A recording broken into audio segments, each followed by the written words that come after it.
So over today's 100 subscribers. Thank you all so much for enjoying my videos and watching them over this past year.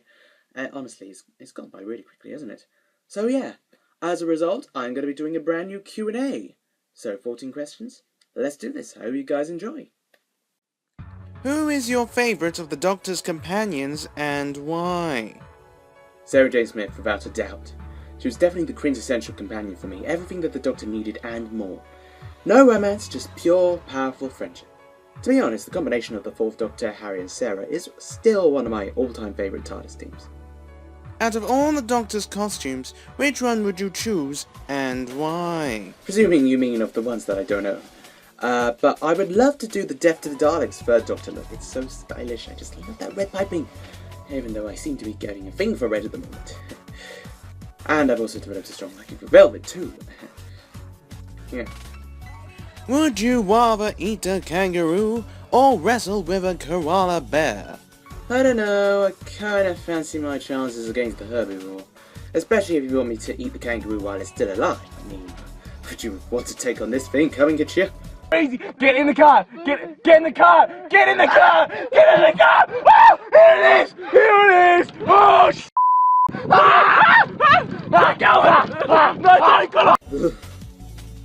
In honor of the Star Wars Episode 7, The Force Awakens, coming out this week, I must ask, will you ever bring the Jedi 11th Doctor cosplay to conventions?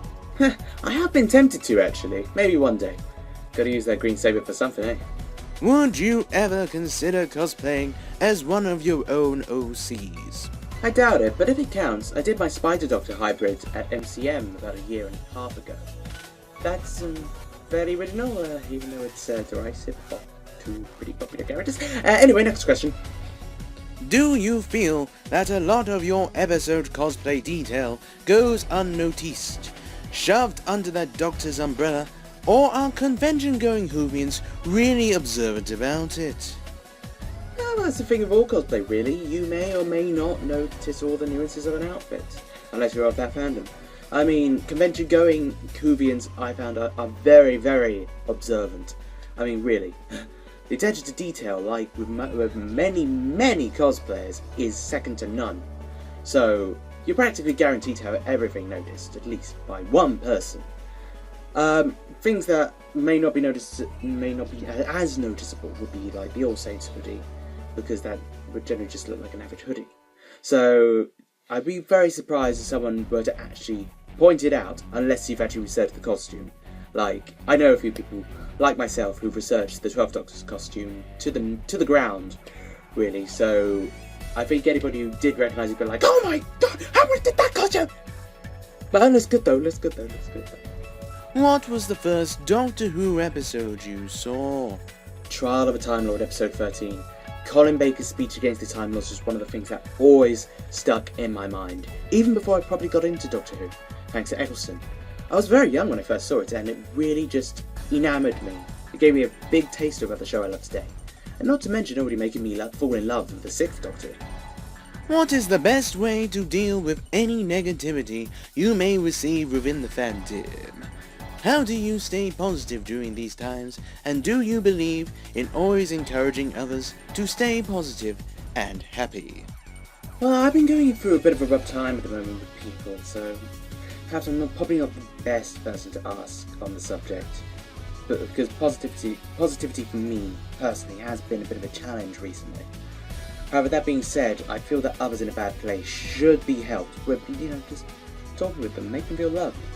I've been extraordinarily lucky to have massive amount of support over the past few weeks or so, but I am well aware, all too well, about people less fortunate than myself, who don't have the same level of support, who don't have that same friendship base, and those who can feel incredibly lonely or isolated, especially about this time of year. So I would definitely urge you to just, if you see someone suffering, I mean honestly, whether it be depression, grief, anything like that, then just reach out to them. Make them feel wanted and loved, and especially around this time of year, and even if you have an issue with them, talk it through, sort it out, and just do your best to just try and be friends again, especially over the Christmas period, because no one wants to hold a grudge over Christmas. Just That's not cool, you know? So, yeah. Spirit of goodwill. Try and throw that around. So you like being tickled? No. If you had absolutely no limitations, what would be your absolute dream cosplay? A Transformer. Either Optimus Prime or Megatron. Possibly Megatron. Maybe even Galvatron. But they would be heavy outfits, but well worth it, that's for sure. The only problem is, I'm not sure all the money in the world could help me transform into a handheld gun. If you could cross over Doctor Who with any other fandom in an episode, what would it be? To be honest, I would actually love to see how the Doctor would respond to being in the Marvel Cinematic Universe. No, I don't mean the 10th Doctor going toe-to-toe with Kilgrave, but I can see the Doctor as a grudging scientific advisor for S.H.I.E.L.D. He'd at least be trying to keep order. Or at the very least, I'd like to see Captain Jack get in on the action. Ultimately, I'd love to have Peter Parker become the Doctor's companion, as a new Jamie-esque sort of companion, you know? And, well, the moment when the Doctor discovers Peter's powers would be interesting to say the least. Who or what is your greatest inspiration? My parents. Definitely my parents. I mean, my mother is an incredibly strong woman and has put up with a hell of a lot of hardships in her life, along with her disability, and that deserves all the respect in the world. Honestly, she is such a powerful woman, and she just, honestly, she deserves the world, to be honest. And same with my father as well, has dealt with a lot of crap in his time. So I think I'm probably biased here, but my parents are just that main driving force that keeps me going through life, you know?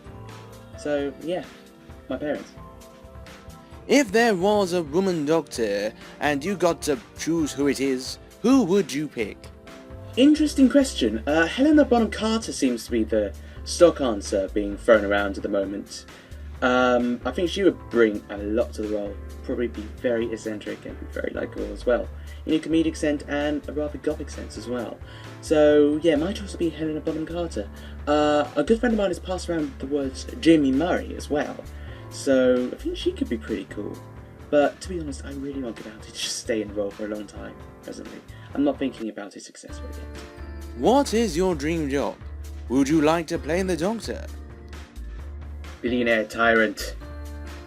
But as for that second part of the question, well, I'm not going to give anything away just yet, but you never know. Anyway, on that bombshell, I thank you all for watching and for being an awesome part of this channel over this past year, so thank you once again, and bye!